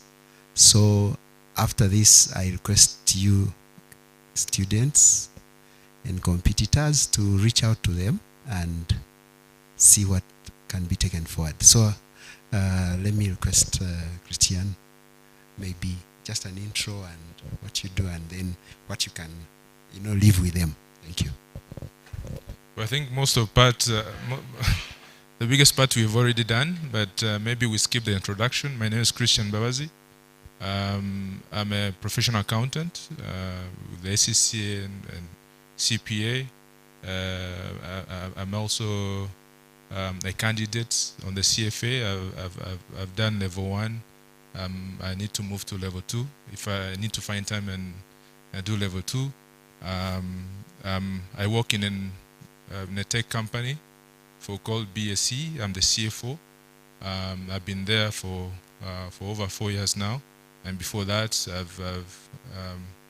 I've occupied a couple of other positions as a CEO, as a manager in equity, and different sectors, and agriculture and the banking sector.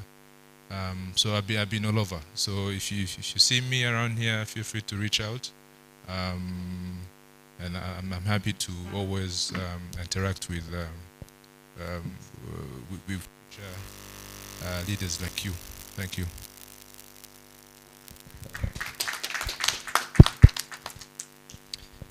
Thank you so much. I'm John Dongut as well. I'm an SCCA charter holder and of course a CPA member.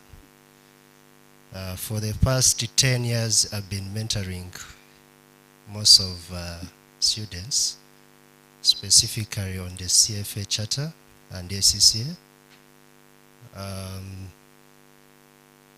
I want to say that I'm really happy that the team that I've been mentoring, sometimes they're the same people that I'm seeing here. To be more specific, I tend to tutor CFA level 1. I'm as well level 3 candidate on the CFA charter. And I'm pleased to say that I do work with an investment company called Ingari Holdings, where I head investments. So like I said again, you're always welcome. You take us your numbers, and then we can be able to have a connection along the way. So that is in brief who is John, and maybe I can give it the mic to my colleagues. Thank you so much. Good afternoon again. My name is Lydie Mulorngwer. I'm an entrepreneur. I have a company called ML Corporate Services. We are regulated by the central bank, and we operate as a trust company service provider. So for us, we are mostly touching, yes, on the finance world. I'm not a CFA, not yet. Usually I need you to serve my clients. So we are part of the journey of the Kigali International Financial Center, and we try to bring or attract investors into Rwanda. So your profession is quite important. And back in the time, so for almost 20 years ago, I've been working in the public sector first, and then I moved to financial institution, banking, and now on this new journey in fiduciary services where financial is quite important, trust, practical skills. So my door as well is always open, and I hope to continue interacting with you in the future. Thank you. Thank you so much. My name is Jean Baptiste Oronziza. For me, I have bachelor's degree in accounting, and I'm CPA holder and trainer at the same time at the Kigali Center of Accountants, and I'm currently CFA level 2 candidate, as I said. About the professional experience, I'm currently working at BRD, Rwanda Development Bank, as financial reporting specialist, and also has been working as auditor for past 3 years at Ernst & Young Rwanda Limited. Thank you so much. My name is Stephen Opondo. My name is Stephen Opondo. So in terms of education, I'm a CPA intermediate, CFA failed level 1. I'm hoping to retake once again. I have a bachelor's degree in finance. I'm a Gen Z like most of you. Apart from that, I'm doing something known as a private equity fund that I normally manage for a couple of my clients. We can talk on the side. I see what I can do for you. We offer good returns. And yeah, don't report me to KRA or URA. Yeah, I don't want to pay the taxes. So thank you so much. Thank you, judges. In absentia, we had Mr. Eugene Haguma. Some of you may know him, some of you may not. Let me give you a brief intro about him. To my recollection, John, he's the #1. He's the first CFA charter holder in Rwanda, a Rwandan. He has over 30 years experience. He has grown through the ranks of the RDF. He's currently a Colonel retired. He has been a chairman of the board of Equity. And he's currently a CEO of Prime Insurance. He has a moving on. We are moving on to the award of the, the rites of passage, the plaques, to the winning team. So allow me to use the help of the judges to give each one of them one of the plaques, but the main one goes to the lady of the house. Yeah, that's the winning team. Winning team. That is, yes.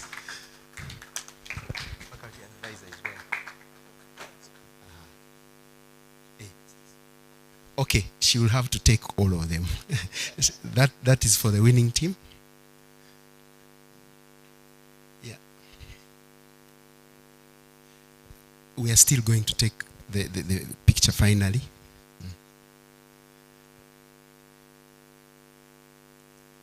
And this is for you as the faculty. This is for the team. This is for the advisor. Industry. We request the industry mentor who mentored this team to. Yes. Oh, okay. Now this feels. This feels, Now, each of the members of the team has their own plaque to take home and, inspire the others and be proud of it. Hold on to the check. So, one of you can go and pick yours. Yeah. Yeah. Yeah. Yeah. Yeah.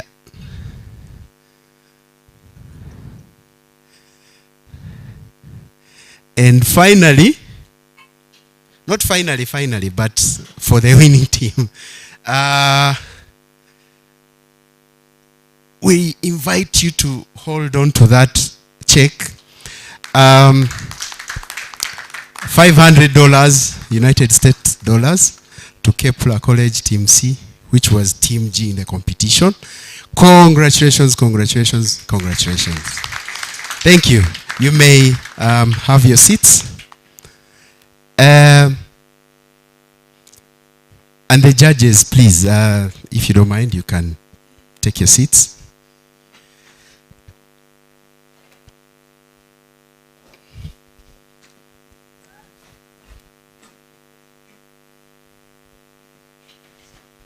Yes. So,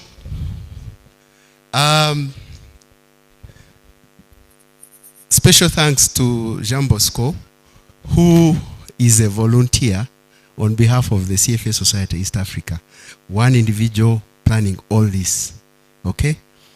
For the success of this day, we attribute it to you, Jean Bosco. Thank you so much.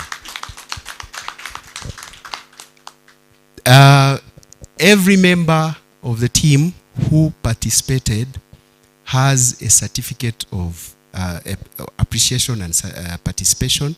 So during your lunch break, Jean Bosco will deliver them to you. So that one is also another token of appreciation for your time and effort. As we conclude, I hope each of you who was part of this, you're going to continue the evaluation, and if you haven't bought some shares, I think one of the judges asked you, I have some money I want to invest. How do I go about it? So I think he was asking all of you, all of us here, if you don't own a share of I&M, of Equity, of, BPR Bank, Bank of Kigali, Brarirwa, the things you've been thinking are theoretical, please walk through them. Open a CSD account with a central bank, buy at least one share. One share is maybe 500 francs. The biggest, I think, is 3,000 to 4,000, BK and Brarirwa. Please apply that information before you buy, and form clubs and form investment groups to support the capital markets and the Rwanda Stock Exchange. Individually, personally, this is a proud moment. I've been a board member representing Rwanda for East Africa for the past 5, this is my 6th year, and this is the final year of my term. So I'll be looking out for someone to replace me come November. It can only be a charter holder, fortunately or unfortunately. But I invite you to become members. I invite you to join this journey. It's rewarding. If you've been looking at your TVs, CNBC, Bloomberg, I'm sure you've been seeing flickering numbers. The whole world out there is full of investment opportunities. That's another avenue for, making your journey to financial independence. So, during my tenure, I introduced an award for the team leader for the winning team. Who is the team leader? What's the name? Linda. Linda. And the second team, who is the team leader? Daniela. Okay. Jean Bosco was worried that we won't have gender balance. Now you have gender imbalance, actually. So, I usually offer a sponsorship for a course, a short course for financial modeling called FMVA by the CFA. Okay, Corporate Finance Institute. So, we'll get in touch after here and I'll sponsor it. That's out of the best, you are now leading the best. So that is and if I had a way, I would give the same reward to every team member, every team leader, sorry. And this is not the end. Maybe I'm going to confer with the judges and other people, and Jean Bosco will keep the names of the team leaders of all the teams, because if you look at the figures, for sure the difference was, immaterial, So the cost is around $500 to finish. So I'm taking on 2. Let's look at how to take care of the 7, all of them, the team leaders. That tells you that when such a moment comes or any other moment comes, please come out and be the leader. Okay? You never know. Someone is watching you. Marius was being watched by many companies. They approached me and said, hey, we like that boy, the way he presents. You know, so please take a moment and be a leader. Be counted among the best. As we conclude and move on to lunch, yes, one final moment, photo op. All of us, we are going to come here.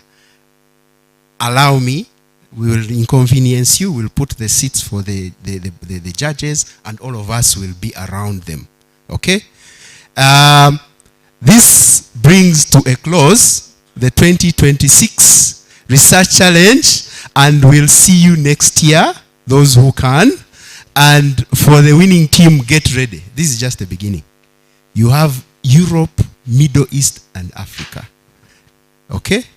It will happen in April, so even if you need, you know, this whole team to to support you in bringing your best presentation, we wish you the best. And thank you very much for taking out time to be a part of this moment and this challenge. Thank you so much. God bless you. Photo.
And Jean Bosco will give you the lunch vouchers, and for the